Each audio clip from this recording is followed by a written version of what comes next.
நாமத்துக்கு ஸ்தோத்திரம். இந்த நாளில் கூட நான் நினைக்கிறேன் 6 வருஷத்துக்கு முன்னால் பிரதர் எலிவேட்டர் வந்தார். அப்போது குயின்ஸில் ஒரு இடத்துல பாஸ்டரும் ஷீபாவும் வந்து அந்த சர்வீஸ் நடத்தினாங்க. பிரதர் எபனேசர் பாலுக்கு மீட்டிங் வச்சாங்க. அந்த மீட்டிங்கில் brother Ebenezer Paul introduced pastor and Sheba to me. That was first time I met them. அதுக்கப்புறம் 1 or 2 years I never contacted them. But from that day onwards I started praying for the church. அந்த நாள்லேருந்து அவளை சந்திக்கிற அந்த நாள் வரைக்கும் நான் கர்த்தர் ஆண்டவர் ஜெபித்து கொண்டு இருந்தேன். அப்போ இந்த ப்ரேயர் கான்ஃபரன்ஸ் காலை பற்றி எனக்கு நிறைய சில பேர் சொல்லுவாங்க ப்ரேயர் கான்ஃபரன்ஸ் இருக்குது. நான் ஏன் அதுக்கு போகலன்னு சொன்னால், நிறைய ப்ரேயர் கான்ஃபரன்ஸ் கால் நம்பரெல்லாம் என்கிட்ட கொடுத்துருவாங்க. யார் ஸ்டார்ட் பண்ணாலும் என் பேர் இருக்கும் அவங்க இதில். 1-2 இடத்துக்கு போய் பார்த்தேன், இது வேண்டாம்னு சொல்லிவிட்டு அப்படியே விட்டுட்டேன். அப்போ இந்த ப்ரேயர் கான்ஃபரன்ஸ் காலை பற்றி சொன்னப்போ நான் I just prayed about it and then I join the prayer conference call. For 3 months nobody knew. ஷீபாவுக்கு தான் தெரியாது நான் அந்த காலுக்கு வரேன்னு சொல்லிட்டு. ஒரு சிலருக்கு மட்டும் தெரியும். அதுக்கு பிறகு தான் she came to know about me. ஆனால் பாருங்கள், இந்த ப்ரேயர் கான்ஃபரன்ஸ் கால் வந்து அவ்வளோ such a blessing to so many people. ஒரு 20 years back I use to pray over the telephone. அப்போ சில ஊழியக்காரங்க கூட சொல்லுவாங்க, எல்லா சிஸ்டர் இது டெலிஃபோனில் மினிஸ்ட்ரி ஜெபம் பண்ணுறீங்கன்னு.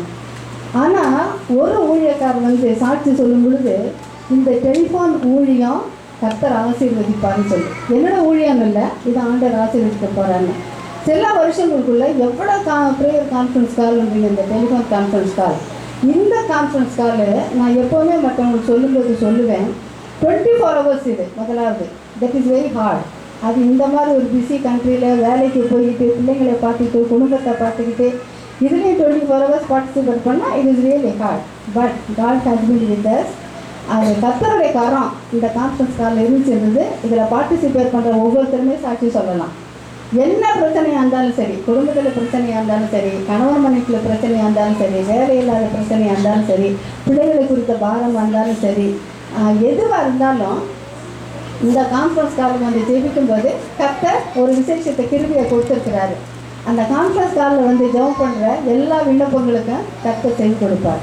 அது எவ்வளோ பேர் சாட்சி சொல்லலாம். இப்போ இங்கே மட்டும் இல்லை, மற்ற இடங்களிலும் இந்தியாவிலேருந்து கூட ஓவர்சீஸ் கால் வரும். இந்த ப்ரேயர் கான்ஃபரன்ஸ் காலில் கலந்து ஜெபம் பண்ணுவாங்க. That has been such a blessing.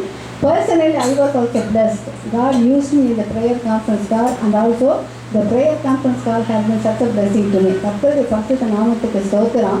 நான் ஒவ்வொருத்தருக்கும் அதான் சொல்வேன், நீங்கள் போய் you enter into the call, you experience it personally. There is nothing for me to del.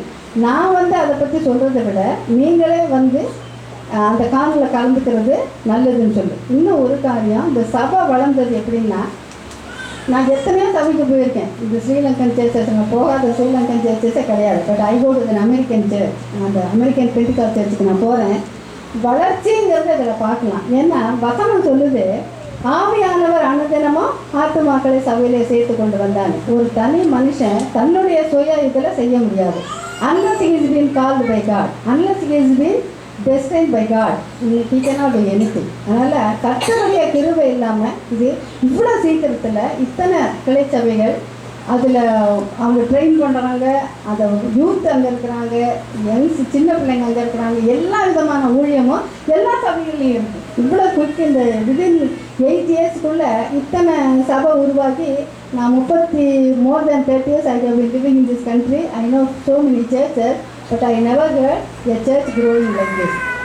Definitely the hand of the Lord is in this church, with the pastor and Sheba. I pray and I wish them all the best, and I wish them God's choicest blessing upon this ministry.